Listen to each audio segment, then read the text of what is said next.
boa noite, meus caros alunos e minhas caras alunas, integrantes da turma do terceiro período do curso de Direito da UFRN, Campus Caicó, inscritos na disciplina Direito Penal 1.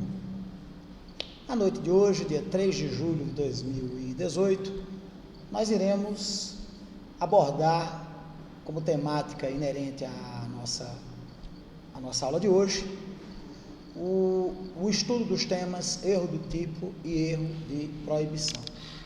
Primeiramente, cumpre-nos salientar os aspectos conceituais desses dois institutos que são importantíssimos temas relativos à parte geral do nosso Código Penal, do Código Penal brasileiro. Pessoal, primeiramente, o que vem a ser erro do tipo? O erro do tipo, e é preciso que nós façamos inicialmente uma diferenciação entre erro e ignorância. O que é erro? Erro é a falsa percepção da realidade. O indivíduo que é induzido a erro ou induzido em erro, ele supõe a existência de uma realidade que na realidade não existe. Ele supõe a existência de uma realidade fática que só existe na imaginação dele, tendo em vista que ele teve uma falsa percepção da realidade. E ignorância? A ignorância, diferentemente do erro, consiste no desconhecimento total da realidade. O indivíduo simplesmente desconhece a existência de uma determinada situação. São dois panoramas totalmente diferentes. Enquanto que na ignorância você tem um completo e total desconhecimento, no erro o indivíduo é levado a uma falsa percepção da realidade. Sob o ponto de vista do direito penal, o erro do tipo é justamente aquele erro que faz com que o agente suponha a existência de uma situação fática que indique, por exemplo, a ausência de um elementar ou de uma circunstância concetânea a uma determinada figura típica, ou seja, o sujeito supõe a ausência de um elementar de um fato típico, ou de uma circunstância, por exemplo, que induza a uma majorante ou uma qualificadora, certo? E nesse sentido, o sujeito encontrando-se alheio à genuína realidade dos fatos, supondo que a sua conduta não se coaduna com a existência ou não de um fato típico, a prática ou não de uma conduta criminosa, certo? Quais são os reflexos desse erro do tipo? Salientando, gente, que o erro do tipo ele pode recair tanto sobre as elementares quanto sobre as circunstâncias, e evidentemente eu não preciso fazer aqui a diferença para os senhores, que todos evidentemente já sabem, né? Quais são as diferenças, qual é a diferença entre elementares e circunstâncias de um fato típico, né? E além disso, inclusive, o erro pode fazer com que o indivíduo suponha a existência de uma norma permissiva, como, por exemplo, a existência dos requisitos necessários à caracterização de um excludente de antijuridicidade, como a legítima defesa, por exemplo, certo? E tanto poderá recair no tipo penal sobre as características objetivas, quanto sobre as características normativas, quanto sobre as elementares, quanto sobre as circunstâncias inerentes ao fato típico, certo? Ou mesmo sobre os pressupostos, os requisitos necessários a uma causa de justificação, uma causa de exclusão de antijuridicidade. Como quando, por exemplo, o agente supõe que uma determinada conduta está sendo praticada sob o abrigo de um excludente de ilicitude e na realidade não está, certo?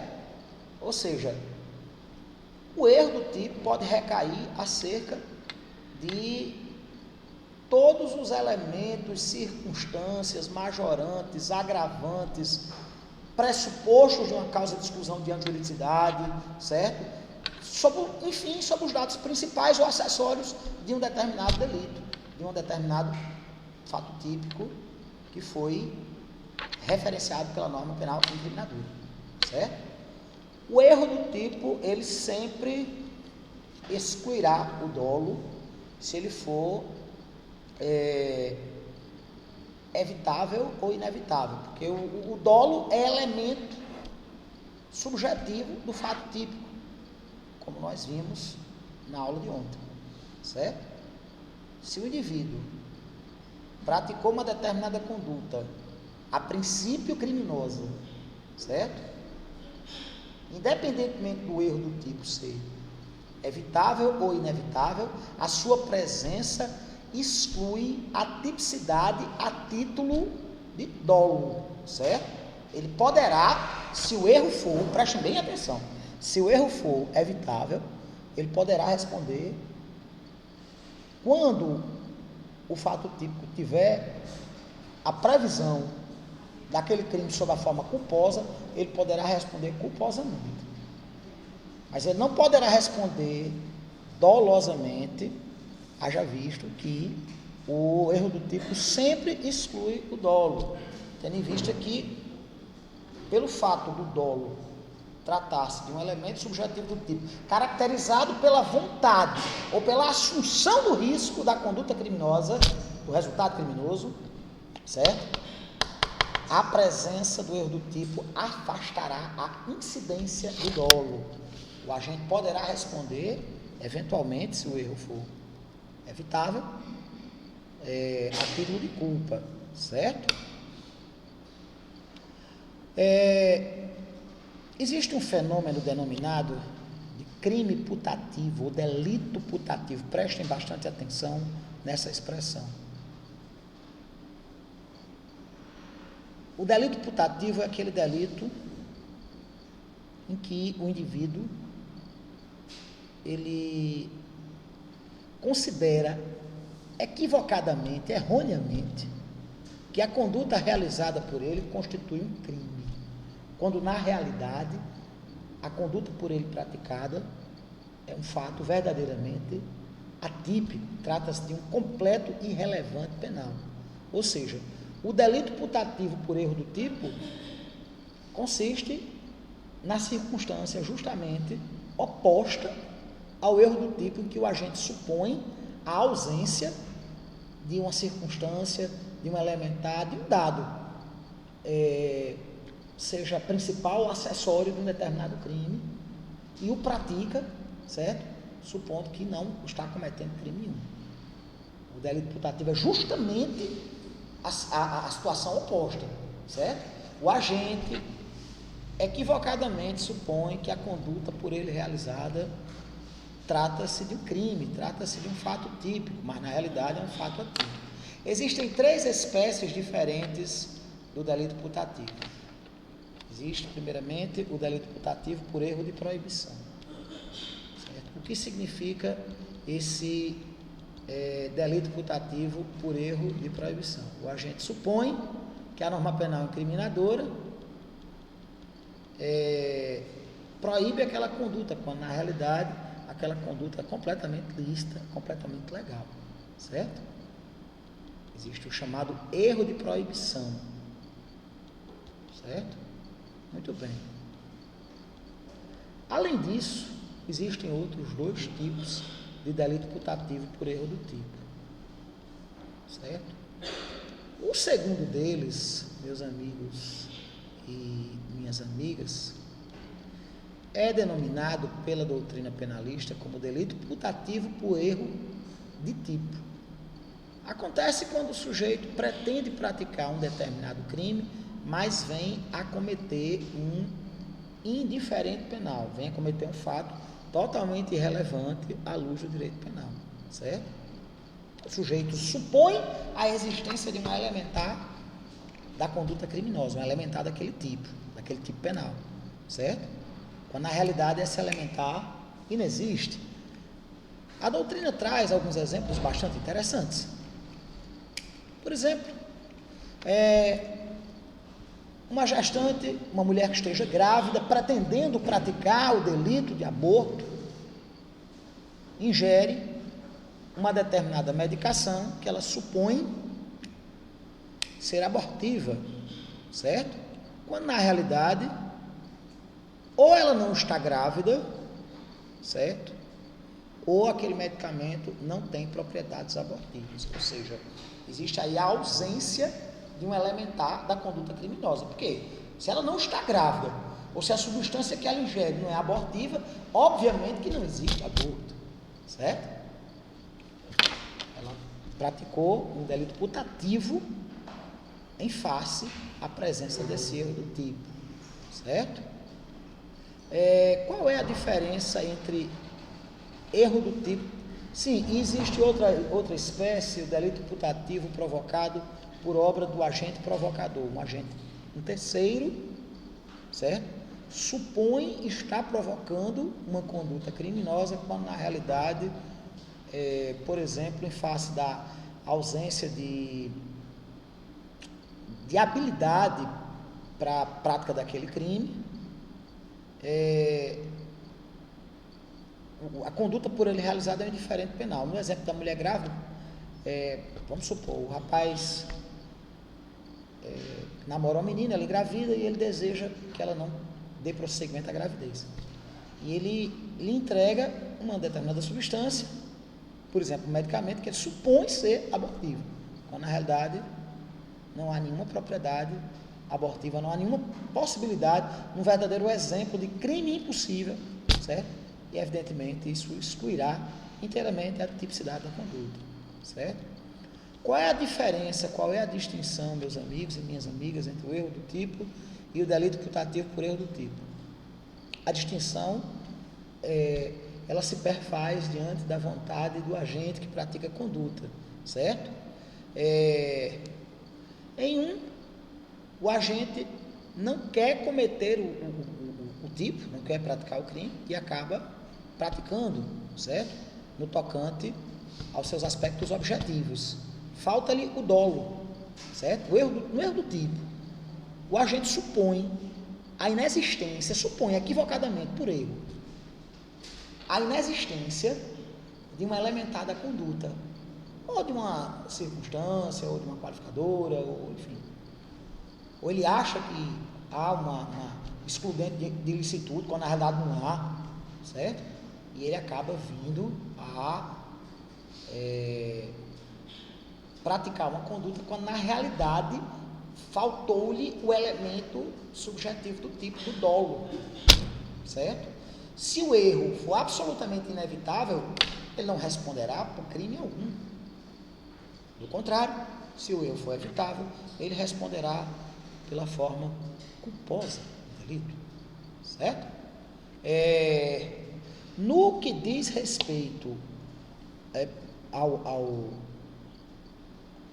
crime putativo, ao delito putativo por erro do tipo, o sujeito quer praticar o crime, certo? E, entretanto, ele supõe, também por erro, também equivocadamente, existir uma determinada elementar, um determinado dado inerente àquela conduta criminosa. Como, por exemplo, no exemplo da mulher que, supondo estar grávida, ingere uma medicação abortiva, certo? Como ela não está grávida, evidentemente, o crime é putativo. O crime existe apenas na imaginação dela. Ela, obviamente, não responderá por crime algum, haja vista a sua conduta ter sido pautada por um indiferente, um irrelevante penal. Vocês estão entendendo a diferença entre o erro do tipo e o delito putativo por erro do tipo? No erro do tipo, o agente não deseja a prática daquele tipo penal, certo? Entretanto, ele supõe inexistente um determinado dado característico daquele crime, certo? Como, por exemplo, a elementar de um determinado fato típico. E ele vai e pratica a conduta e acaba cometendo um crime. O erro do tipo, quando é absolutamente excusável, ou seja, quando for absolutamente inevitável, ele induz a ausência de culpabilidade.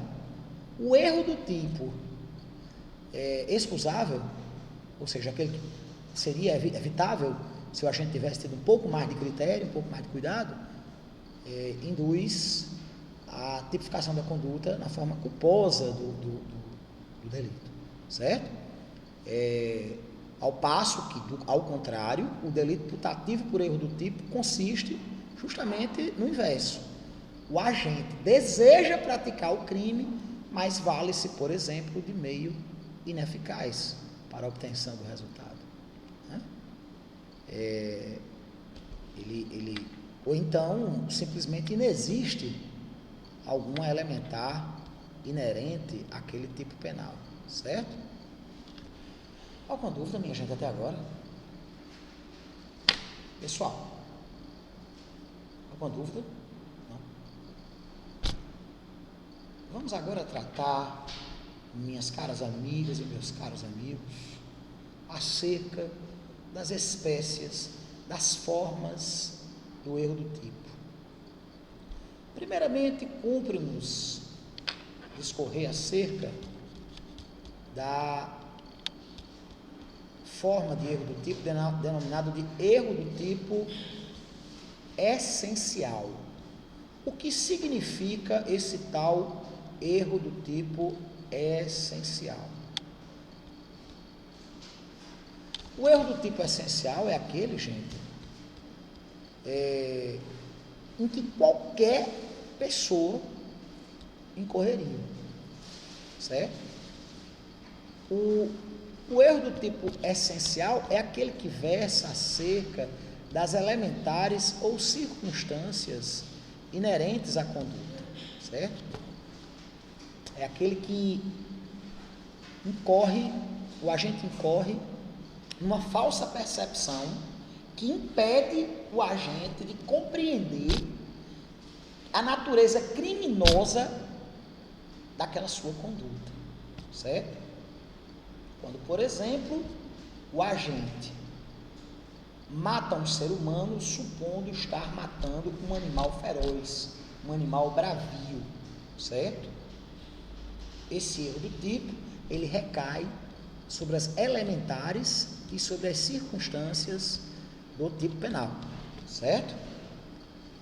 Podendo ainda recair sobre os pressupostos, sobre os requisitos da existência de uma dada excludente de antijuridicidade ou excludente de licitude. Quando, por exemplo, ele supõe que está agindo em legítima defesa, quando, numa determinada situação, ele vai caminhando num lugar ermo, numa rua escura, e ele vê um sujeito com um blazer, com um paletó, com um casaco, e ele vê o sujeito colocando a mão dentro do terno. E ele supõe que vai ser assaltado. E ele vai, estando de posse de algum armamento, dispara primeiro, certo?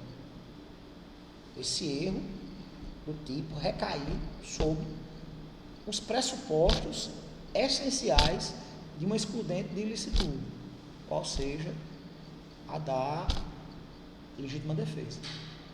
Em outra situação, por exemplo, um sujeito que se encontre no interior de sua residência e se veja no meio da madrugada surpreendido com a chegada sorrateira e inoportuna de um suposto ladrão.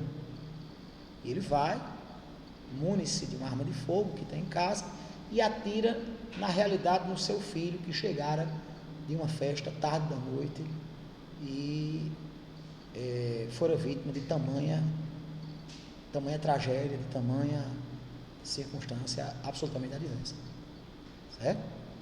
Ou seja, o erro do tipo essencial, ele tanto pode recair acerca das elementares ou das circunstâncias de um dado tipo penal, quanto pode recair também sobre os pressupostos, sobre os requisitos necessários à configuração de uma excludente de ilicitude, certo?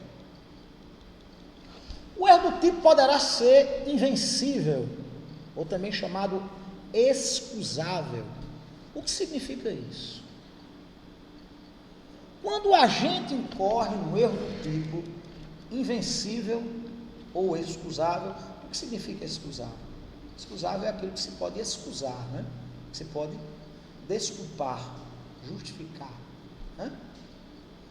Em inglês eles falam excuse me, né?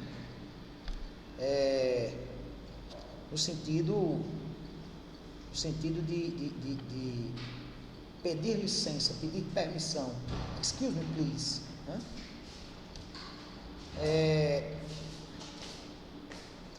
Em português nós temos a excusa como a desculpa justificativa. O que é excusável? É aquilo que se pode excusar, aquilo que se pode justificar, certo? O erro invencível, ou seja, aquele que não, mesmo com o máximo de cautela, o indivíduo ainda praticaria a conduta criminosa, certo? É aquele que, dentro da normal diligência, do senso de prudência que as pessoas devem adotar no seu dia a dia, na sua vida cotidiana, certo? Seria absolutamente impossível, mesmo que a pessoa empregasse toda a diligência ordinariamente exigida pelo ordenamento jurídico, certo? Mesmo assim, ele ainda incidiria em erro, certo? O erro do tipo invencível ou excusável, gente, ele exclui tanto o dolo quanto a culpa, certo? Na realidade, tecnicamente falando, não podemos tratar como uma exclusão, já que o sujeito nem age de forma dolosa nem culposa, certo? Na realidade, ele não responderá nem por crime doloso, nem por crime culposo, certo? Tendo em vista a presença deste erro do tipo invencível ou excusável, certo? Mas existe, por outra banda,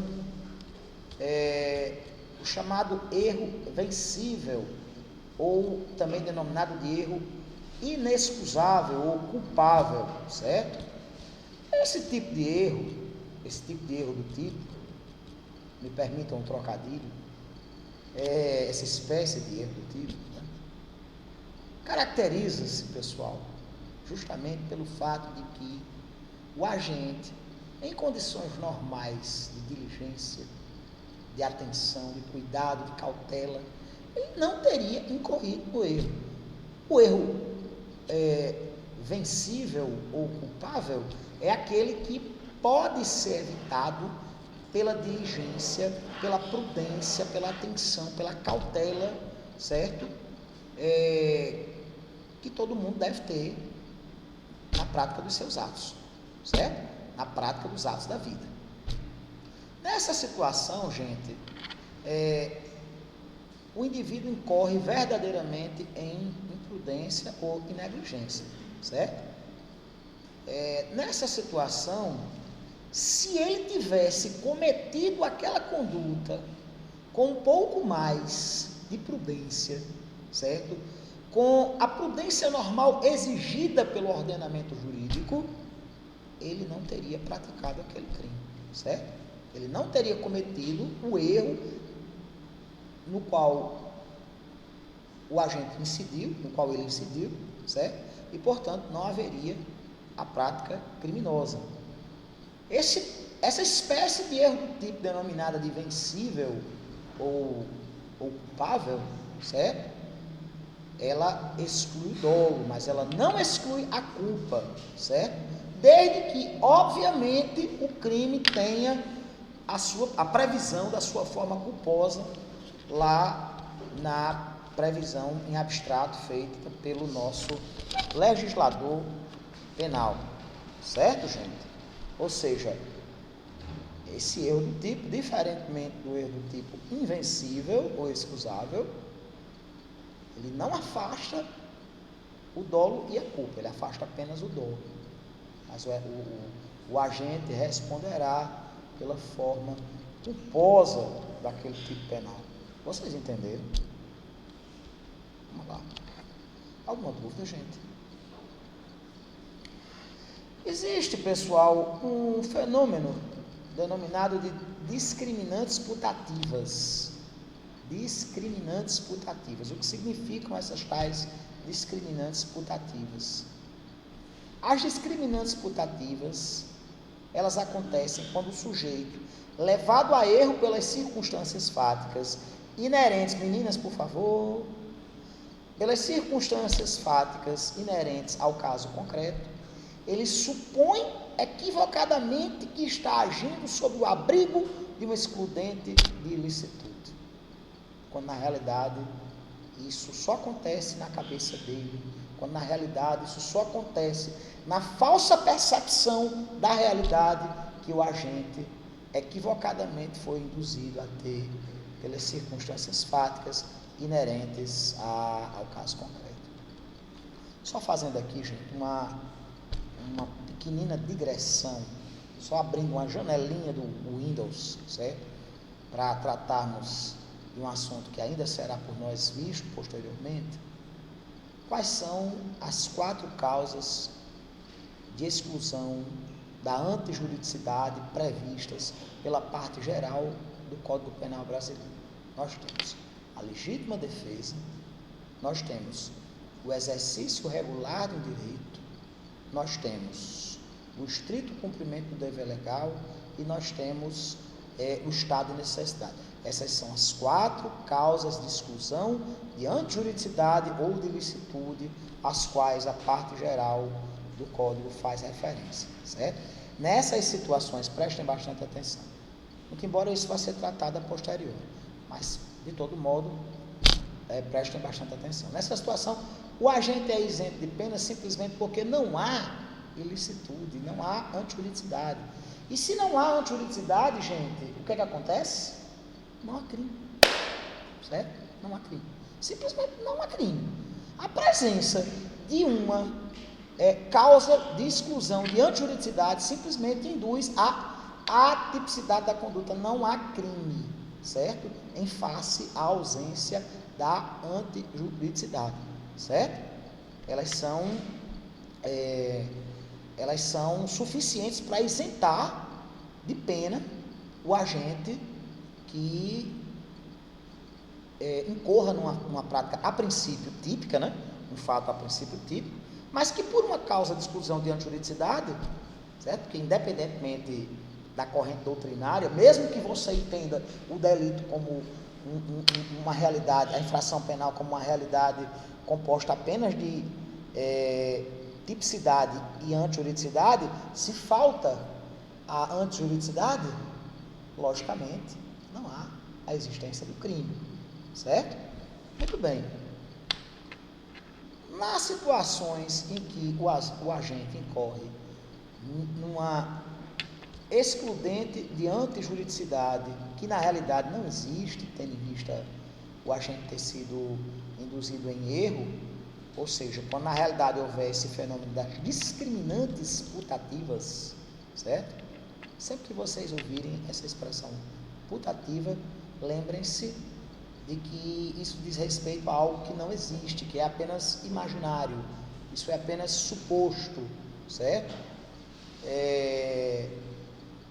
No caso, nós temos, nessas causas de exclusão de antijuridicidade, nessas causas putativas, na realidade, de exclusão da antijuridicidade, a combinação tanto da questão do erro do tipo, como no tocante à questão das excludentes de antijuridicidade, certo? Aí nós temos a possibilidade de haver uma legítima defesa putativa, um estado de necessidade putativa, um estrito cumprimento do dever legal putativo, um exercício regular do direito putativo, certo?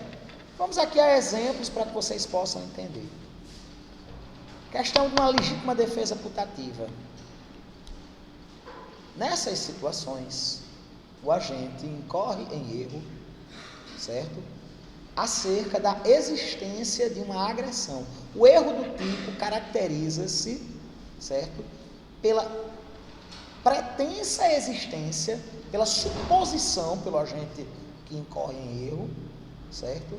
Da existência de uma agressão contra ele. Ou seja, da necessidade dele agir em legítima defesa. Mas, na realidade, isso não existe. Isso faz parte dessa falsa percepção da realidade. certo? Se essa legítima defesa putativa for inevitável, ela excluirá o dolo e a culpa. Se ela for evitável, ela afastará o dolo, mas o agente incidirá na conduta do crime culposo, ou seja, ele responderá penalmente pelo crime culposo, certo? Desde que haja tipicidade da modalidade culposa, ou seja, desde que o legislador penal tenha feito, gente, prestem bastante atenção, a previsão da existência da forma culposa daquele crime, certo? Vamos dar aqui outro exemplo. O erro do tipo que o sujeito supõe a injustiça de uma determinada agressão. Quando, por exemplo, o agente que está tomando conta da casa de alguém, certo? Um caseiro, por exemplo, supõe que uma pessoa que está chegando no meio da noite seja um invasor, certo? E pega um cabo de vassoura e repele aquela suposta injusta agressão ao direito de propriedade, certo? Agredindo fisicamente o proprietário da casa que estava chegando no meio da noite, certo? O agente supõe a injustiça daquela agressão, quando na realidade há um ato inteiramente ilícito por parte do agente, por parte da vítima, certo? Ok, pessoal? Gente, alguma dúvida? Pessoal, vamos falar agora acerca do chamado erro de proibição. Vamos lá. Primeiramente, é necessário que nós deixemos consignado o entendimento de que o erro de proibição, se for inevitável, excluirá a culpabilidade. Se não for evitável, ele não exclui a culpabilidade, certo? Ele subsiste o crime doloso, certo? Entretanto, havendo a atenuação da pena, certo? Quando o erro recai sobre os limites legais, sobre os limites normativos daquela causa de justificação, ou seja, da excludente de antijuridicidade, deverão ser aplicados, pessoal, os princípios do erro de proibição, ou seja, se ele for inevitável, a exclusão da culpabilidade. Se ele for evitável, não há a exclusão da culpabilidade. Subsiste a conduta criminosa apenas atenuando-se a pena nos termos do artigo 21, caput do Código Penal Brasileiro, certo? Quais são os efeitos do erro do tipo essencial, gente? Tratando-se de erro do tipo essencial, os seus efeitos variam de acordo com a sua natureza. O erro essencial, o erro invencível, exclui o dolo e a culpa. O erro essencial, o vencível, o excusável, o inexcusável, ele exclui o dolo, mas não exclui a culpa, certo? O agente responderá pelo crime culposo, desde que exista a previsão legal da modalidade culposa daquele ilícito, certo? Gente, às vezes o erro, quanto à condição integrante de um determinado tipo penal, opera a desclassificação do crime para outra conduta. Por exemplo, o sujeito profere expressões injuriosas, desrespeitosas contra um servidor público no exercício de sua função, desconhecendo a sua condição de funcionário público, aquela qualidade pessoal da vítima, certo? Ou seja, ele, na realidade,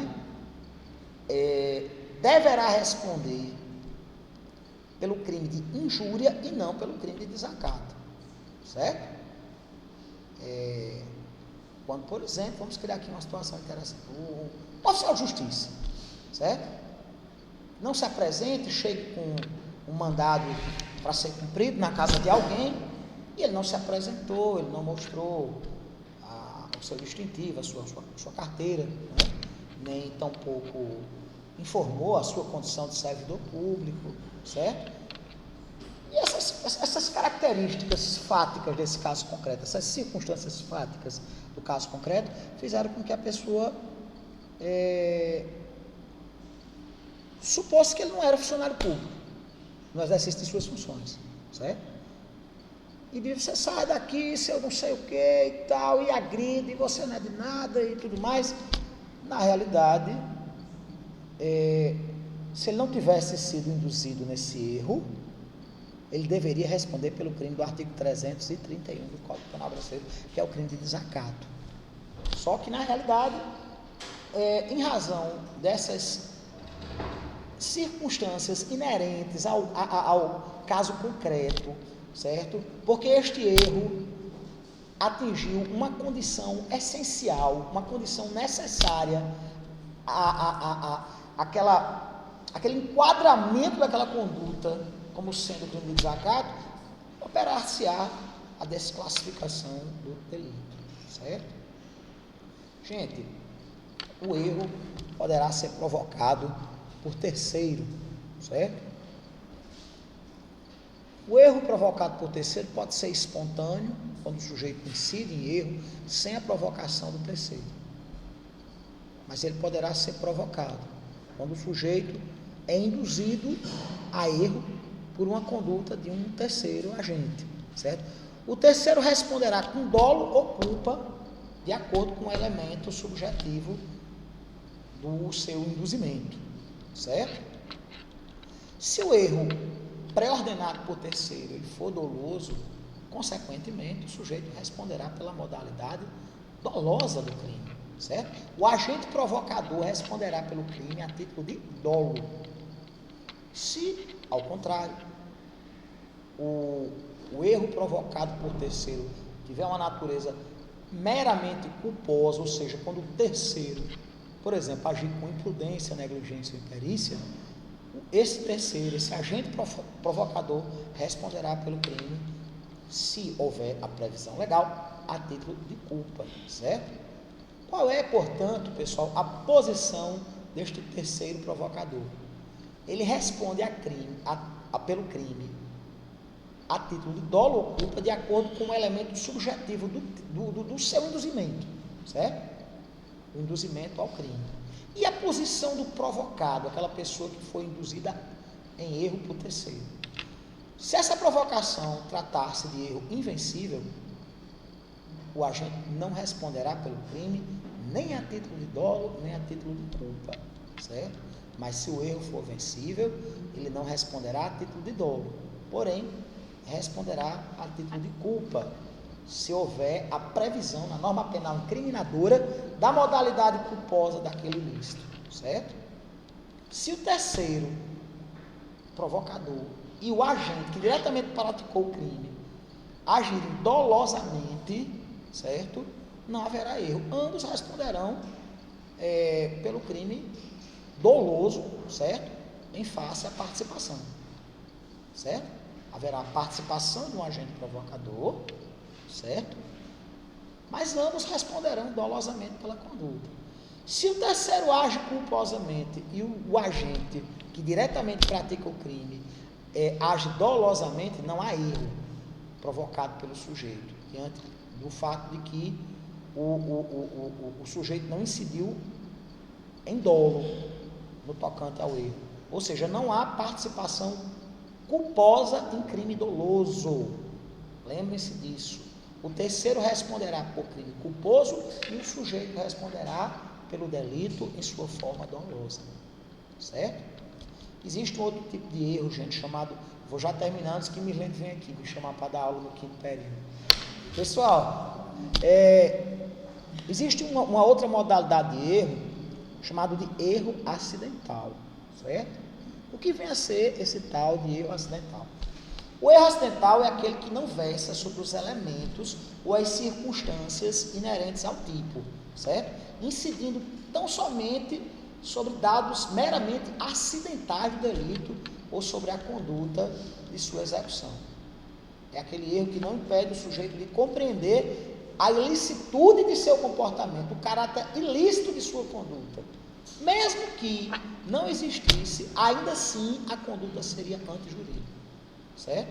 O sujeito age com a consciência do fato, ele engana-se a respeito apenas de um dado não essencial ao delito, certo? Ou no tocante à sua maneira de execução. O erro acidental não excluirá o dolo. Vamos aqui tratar especificamente dos casos das espécies de erro acidental. O erro sobre o objeto, o erro em objeto, certo? O objeto material, gente, são 8h29. Gente, eu vou fazer o seguinte, eu vou terminar a aula de hoje, certo? Essas demais espécies de erro, eu vou me reportar através de uma videoaula, a gente conclui essa matéria, falta pouco, certo? E lembrando, vou postar a prova hoje, certo? E vocês têm até amanhã. Amanhã tem aula extra, aula de reposição, nesse mesmo horário das 19 horas. Eu espero contar com a presença de todos vocês, especialmente daqueles que estão pendurados com problema de falta, certo? Lembrando que, apesar da presença ser facultativa, tratando-se de uma aula extra, uma aula de reposição, é essencial a presença de todos vocês, certo? É essencial que haja o comparecimento maciço da turma, inclusive para tirar dúvidas, inclusive para esclarecer alguma obscuridade, alguma lacuna, algum problema de interpretação de vocês, certo? Gente, alguma dúvida sobre os conteúdos referenciados na aula de hoje? Não? Ok. Pois vamos encerrar a nossa aula. Agradeço a todos que estiveram presentes e que ficaram prestigiando nossa aula. Apesar de não ter sido feita a tradicional live, eu vou postar no Facebook o vídeo da aula de hoje. Certo, pessoal? Gente, pois um grande abraço a vocês, que Deus abençoe a todos e até amanhã, se Deus assim nos